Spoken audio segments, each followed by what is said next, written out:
हरी शरणम गाइस। तो चलिए देखते हैं भगवत गीता आज हमें ओसीडी के लिए क्या गाइडेंस देती हैं। तो पता है हर श्लोक में हम ऐसे स्क्रिप्चर पहले वर्ड्स लिखते हैं, ऑब्जर्व करते हैं और हमारे लिए क्या ऑर्डर है एप्लीकेशन करते हैं और पी से उसकी प्रैक्टिस और प्रेयर करते हैं। चलिए का श्लोक है, जो सब जीवों के लिए रात्रि है वह आत्म संयमी के जागने का समय है और जो समस्त जीवों के जागने का समय है वह आत्म निरीक्षक मुनि के लिए रात्रि है।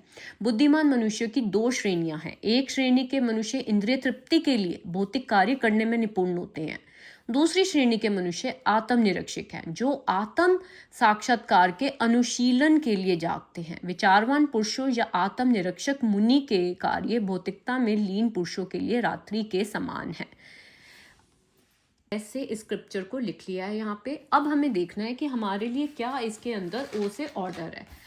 अब यहाँ बताया गया है जो सब जीवों के लिए रात्रि है वो आत्म संयमी के जागने का समय है और जो समस्त जीवों के जागने का समय है वो आत्म निरीक्षक मुनि के लिए रात्रि है। मीन्स दो तरह की श्रेणी के पीपल बताए गए जैसे कि आप यहाँ देख रहे हैं। एक तो वो हैं जो इंद्रिय तृप्ति के लिए भौतिक कार्य मीन्स अपनी माइंड को सेटिस्फाई करने के लिए ओसीडी रिचुअल्स में लगे रहते हैं, ठीक है। एक तो वो श्रेणी होगी। दूसरी श्रेणी जो है वो उनको आत्म निरीक्षक कहा गया है। आत्म निरीक्षक किसको आत्म निरीक्षक कहा गया है? आत्म निरीक्षक उसको कहा गया है जो आत्म साक्षात्कार के अनुशूलन के लिए जागते हैं। मीन्स जो केवल और केवल ऑब्जर्व कर रहे हैं, ठीक है। पहली श्रेणी के प्राणी क्या कर रहे हैं? जो माइंड ने कहा उसको सेटिस्फाई कर लिया, रिचुअल कर लिया। दूसरी श्रेणी के मनुष्य आत्म निरीक्षक है, मीन्स वो ऑब्जर्व करते हैं और वो देखते हैं कि एक्चुअल में क्या करना है। जो आत्म साक्षात्कार के अनुशूलन के लिए जागते हैं। विचारवान पुरुषों या आत्म निरीक्षक मुनि के कार्य भौतिकता में लीन पुरुषों के लिए रात्रि के समान है। तो ओवरऑल अब इस श्लोक में क्या कहा गया हमारे को कि जो अब आपको देखना है कि आप आम श्रेणी के वो हो, मीन थॉट आया, आपने उसको इम्पोर्टेंस दी और रिचुअल कर डाला, या आप आत्म निरीक्षक हो, थॉट आया आपने ऑब्जर्व किया लेकिन कोई रिचुअल नहीं किया। तो आपकी स्ट्रैटेजी क्या है इसमें? ओसीडी क्या चाहती है? ओसीडी चाहती है कि हर थॉट को आप ऑब्जर्व ना करके रिचुअल करो।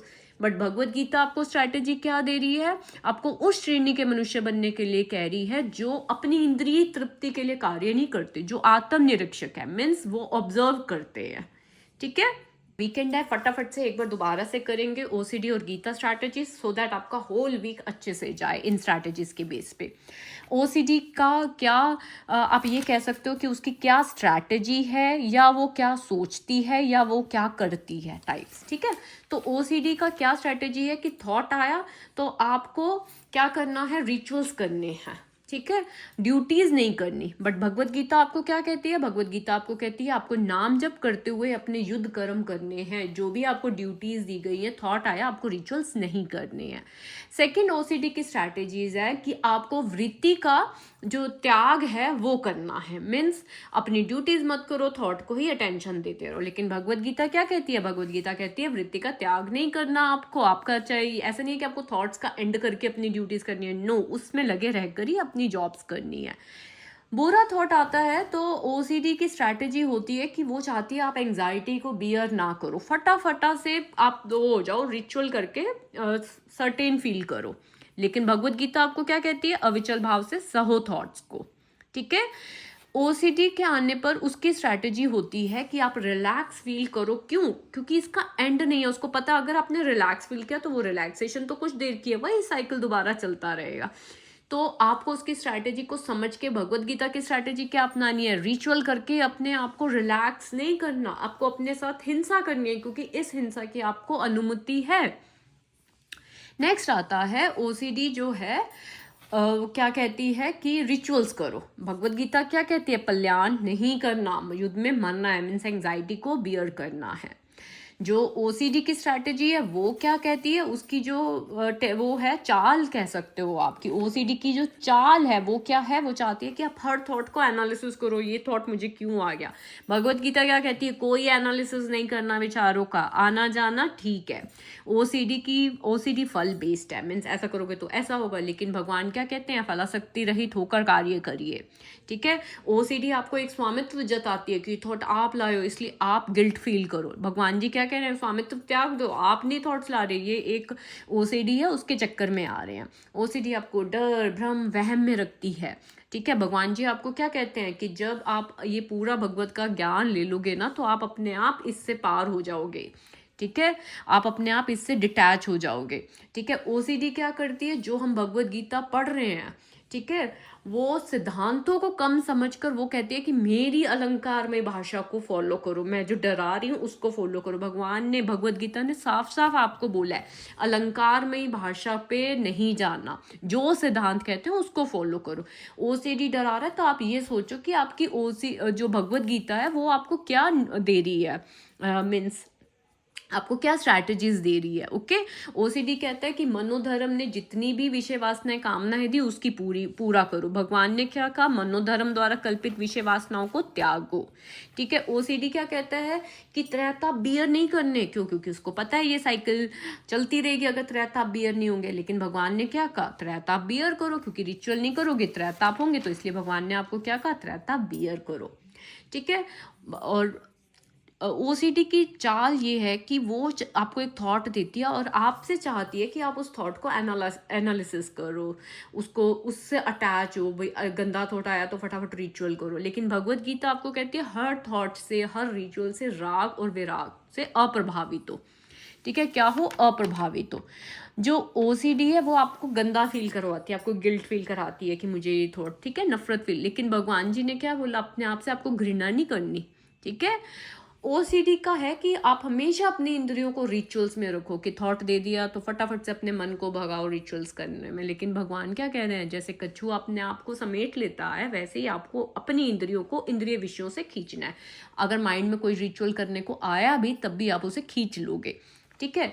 अब ओसीडी को पता है कि इसका रिचुअल्स बंद हो जाएंगे अगर ये भगवान में उत्तम रस लगा लेगा, वे ढंग से पूजा करने लग जाएगा और डरेगा नहीं, तो मेरा तो अंत हो जाएगा, बट मुझे तो अंत करना नहीं। तो भगवान ने क्या आपको स्ट्रैटेजी दी, उत्तम रस, आप फिर भी श्रद्धा से पूजा करो। आ रहा है कि भोग लगाते हुए, पूजा करते हुए अलग अलग भगवानों का, आपको भगवत गीता का ज्ञान है, एक ही भगवान अलग रूपों में बैठे हैं मेरे, वही सब रूपों में है, संत जीव, अव्यक्त व्यक्त संत, कोई भी हो वो सब भगवान बैठे हैं। तो डरने की कोई ज़रूरत नहीं है, अपने आप को भगवत गीता की स्ट्रैटेजी से आपको आंसर्स देने हैं। गंदा थॉट आया, मैंने नहीं दिया, ओसीडी ने दिया, मैं स्वामित्व त्यागता हूँ। आपको देखना है कौन सी स्ट्रैटेजी को आप उधर अप्लाई करोगे, ओके। अब ओसीडी क्या चाहती है, थॉट का निरंतर चिंतन करो। क्यों चाहती है, क्योंकि थॉट आएगा, आप उस थॉट के चिंतन से रिचुअल करोगे, रिचुअल से थोड़ी देर की सेटिस्फाई होएगी, फिर क्रोध, फिर माइंड कंफ्यूज, और आपकी इस तरह से ओसीडी साइकिल चलता रहेगा। भगवान जी कह रहे हैं थॉट का चिंतन ही नहीं करना, चिंतन भी नहीं करना, निरंतर चिंतन भी नहीं करना, ठीक है। ओसीडी क्या चाहती है कि हमारा मन जो है ना वो हमारे कंट्रोल में ना रहे, ठीक है। ओसीडी की चाल ये है, क्योंकि वो मन से ही तो चलती है, ठीक है। लेकिन भगवान जी हमें क्या कह रहे हैं, आप जब राग द्वेष ही नहीं रखोगे ना थॉट से तो आप अपने मन को खुद वश में कर पाओगे। हे मन, मैं बैठ के पूजा कर रहा हूँ, तू मेरे साथ बैठ, ऐसे ऐसे करके आप उसको करना, ठीक है।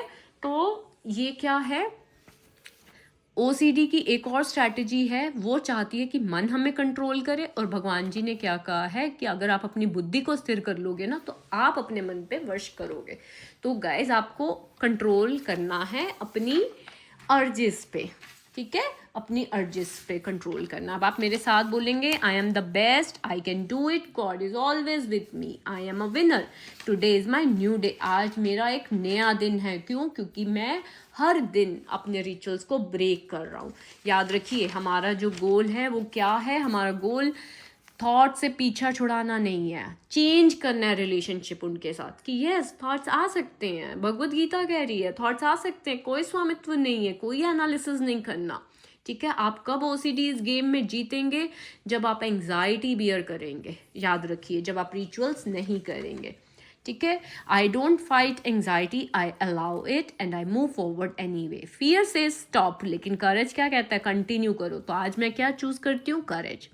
कॉन्फिडेंस पहले नहीं आता, करेज आता है, याद रखिएगा। करेज किस चीज़ का, जैसे आपने रिचुअल नहीं करा तो आपने करेज किया है, कॉन्फिडेंस अपने आप आएगा, ठीक है, ओसीडी चैलेंज कर रही है हमें, हम एक्सेप्ट करते हैं चैलेंज को। Game is on. क्यों गेम ऑन है? हमारे सारथी हरि हैं जो इतनी सारी स्ट्रैटेजीज दे रहे हैं हमें।